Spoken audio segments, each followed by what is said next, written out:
अपने पहले मैच में पाकिस्तान ने ओमान को बड़ी आसानी से हरा दिया। मुझे पता है पाकिस्तान ने जब 160 टोटल बोर्ड पे लगाया तो पाकिस्तान में बड़े लोग थे जिनको ये लग रहा था कि हम आज हार जाएंगे, और लोगों का कसूर नहीं है, लोगों के डर बिल्कुल ठीक है, क्योंकि माजी में हमारी टीम ये लोअर रैंक टीमों से हारती रही है। लेकिन मैंने आपको पहले भी बताया था कि वो टाइम गुजर गया। अब इंशाल्लाह आपकी टीम ये लो रैंक टीमों से नहीं हारा करेगी। पाकिस्तान ने ओमान को तो हरा दिया है, और हराना ही था। मैंने मिड इनिंग्स में भी कहा था कि भाई कोई चांस नहीं है ओमान का। सलमान अली आगा ने टॉस जीत के यहां पे पहले बैटिंग की, क्योंकि वो रन्स बोर्ड पे लगाना चाहते थे, और वो जो स्कोर बोर्ड का प्रेशर होता है वो ओमान के ऊपर डालना चाह रहे थे। वो अलहदा बात है कि ओमान भी यहाँ पे जतेंद्र सिंह उनके कप्तान टॉस जीत के वो भी कह रहे थे कि मैं भी बैटिंग ही करता। ओपन करने आए ऑब्वियसली आपके दो ओपनर फरहान और साइम अयूब, और एक अच्छी चीज पाकिस्तान ने आज ये की कि मोहम्मद हारिस को उनके नंबर पे ही बैटिंग करने भेजा गया, तीसरे नंबर पे। अब हम सबके माइंड में था कि जी ओमान के साथ मैच है, पाकिस्तान 170 80 90 तो हमारा कहीं भी नहीं गया। तो देखते हैं, बैटिंग शुरू होती है। साइम अयूब अपनी पहली बॉल पे चार्ज करने की कोशिश करते हैं, एक नो लुक टाइप शॉट मारने की कोशिश करते हैं, और वो बॉल उठता ही नहीं है। मतलब अगर ये पिच है, ये टेबल पिच है, आमतौर पर अगर बॉल इतना उठता है तो साइम अयूब को जो बॉल पड़ा है वो बॉल इतना उठा ही नहीं। Having said that, Saim Ayub की भी गलती है कि उन्होंने प्री अटेम्प्ट कर लिया था कि मैंने ये शॉट मारनी है, और बॉल भी अच्छा खासा नीचे बैठा। अब जब बॉल अच्छा खासा नीचे बैठा तो उसने सबको जरा टेंशन में डाल दिया। क्यों? मोहम्मद हारिस और साहिबजादा फरहान ने थोड़ा सा टाइम लिया, तकरीबन रना बॉल स्टार्ट किया, क्योंकि उन्होंने ड्रेसिंग रूम को मैसेज पहुंचाना था कि जी ये पिच कैसा खेल रही है, और सारे देख रहे थे कि यार अब कितना बॉल बल्ले पे आता है। फरहान ने 29 बॉलों पे 29 किया, लेकिन फरहान को ज्यादा टाइम नहीं मिल रहा था सामने आने का। मतलब वो एक आधी बॉल खेलते थे फिर दूसरी साइड पे चले जाते थे, तो उनका फ्लो नहीं बन पा रहा था। ऑन द अदर साइड आज मोहम्मद हारिस ने शुरू में आके पाकिस्तान के ड्रेसिंग रूम को यह भी दिखाया कि पिच में कितना बाउंस मौजूद है, और एक ऐसी नॉक खेली शायद जिसकी वजह से आप ये मैच जीते। अब मोहम्मद हारिस के ऊपर कितना क्रिटिसिज्म हो रहा था कि जी इसको टीम से निकालो, फरहान को कीपिंग करा दो। मैं मोहम्मद हारिस की आज की जो नॉक है इसका क्रेडिट हारिस से ज्यादा कप्तान सलमान अली आगा को देना चाहता हूं, क्योंकि जब हारिस गिरा हुआ था, रन्स नहीं आ रहे थे, साफ नजर आ रहा था प्रेशर उसके चेहरे पे, तब आगा ने मीडिया से बात करते हुए और बार बार कहा कि मुझे पूरा ट्रस्ट है अपने लड़कों के ऊपर, और जिन लड़कों के ट्रांसनेशन सीरीज में रन्स नहीं आए वो इंशाल्लाह एशिया कप में रन्स करेंगे। यार प्लेयर का दिल इतना बड़ा हो जाता है, यार मेरा कप्तान मेरे पीछे खड़ा हुआ है। और हारिस ने जिस तरह से शुरू में पिच को असेस करने के बाद एक्सेलरेट की अपनी इनिंग्स, और जो छक्का मार के उन्होंने 50 की, ड्रेसिंग रूम की तरफ इशारा करके उन्होंने शुक्रिया भी अदा किया ऑब्वियसली मैनेजमेंट का कि जी आपने मेरे पे ट्रस्ट किया है, ये देख के खुशी हुई। अगेन फखर जमान को आज उसी नंबर पे भेजा गया, जो उनके लिए कोई नई बात नहीं है। चौथे नंबर पे फखर जमान ने माजी में रन्स भी किए हुए हैं, और हम हमेशा बात करते हैं कि अगर आपने जबरदस्ती फखर जमान को प्लेइंग 11 में डालना है तो सबको एक एक नंबर नीचे जाना पड़ेगा। लेकिन मुझे ऐसा लगता है कि फखर को चौथे नंबर पे खिलाने के बाद पाकिस्तान ये सोच के चल रहा है कि हमने अपने बैटिंग ऑर्डर के साथ बहुत ज्यादा फ्लेक्सिबल होकर चलना है।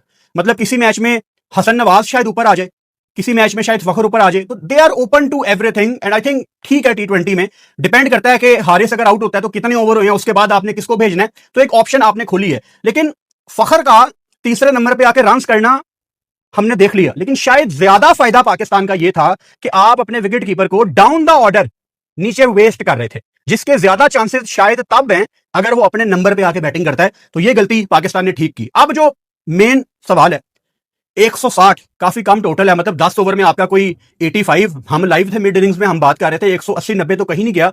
हुआ क्या? हुआ ये कि फखर जमान ने आके शुरू में टाइम लिया, और जब हारिस आउट हुआ और सलमान अली आगा एक लूज बॉल, एक लॉलीपॉप बॉल, होता गया कि एज ए बैटर आप तवक्को नहीं करते कि आपको पहला बॉल इतना फुल टॉस आ जाए, आप आके अपना हाथ खोलते हो, एक आधे सिंगल लेते हो, तो एक लॉलीपॉप बॉल थी। और कभी कभी हो जाता है, इसमें कोई उनको हमें क्रिटिसाइज करने की जरूरत नहीं है, हो जाता है एक आधी दफा। एक चेक शॉट हल्का सा उन्होंने लगाया और वो बॉल ऊपर चली गई और कैच हो गया। मुश्किल ये आ गई कि 2 बॉलों पे 2 विकेटें गिर गई। अच्छी चीज ये हो गई पाकिस्तान के लिए कि नीचे से मोहम्मद नवाज ने आके तेज 19 रन जोड़ दिए, जिसकी वजह से आप 160 पे जाके खड़े हो गए। लेकिन अगर आप नवाज के ये 19 रन निकाल देना, इवन नीचे जो फहीम अशरफ ने आके 8 रन जोड़े, ये दोनों के अगर आप रन निकाल दें तो शायद पाकिस्तान एक डिफरेंट माइंडसेट के साथ जाता। बॉलिंग में इस मैच में बहुत कुछ हासिल करके गया, they should be proud of themselves. उनको बड़ा फख्र होना चाहिए अपने आप के ऊपर कि यार हमने पाकिस्तान को एक ऐसे टोटल पे रोका है जहां पे शायद पाकिस्तान को इससे बहुत आगे जाना चाहिए था, और वो एक्चुअली गलती फखर और हसन नवाज की पार्टनरशिप के दौरान हुई है।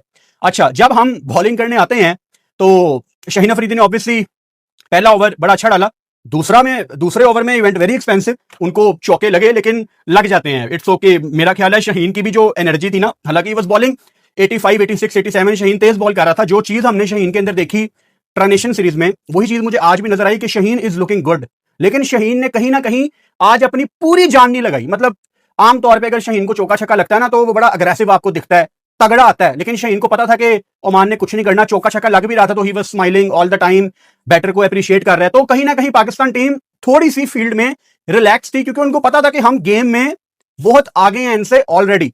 पाकिस्तान ने अच्छी चीज ये की कि आज साइम अयूब ने नया बॉल शेयर किया। अब जो इंपॉर्टेंट पॉइंट है आपने समझना है, अच्छी चीज एक और, पाकिस्तान ने आज सुफियान को भी खिलाया था, अबरार को भी खिलाया था।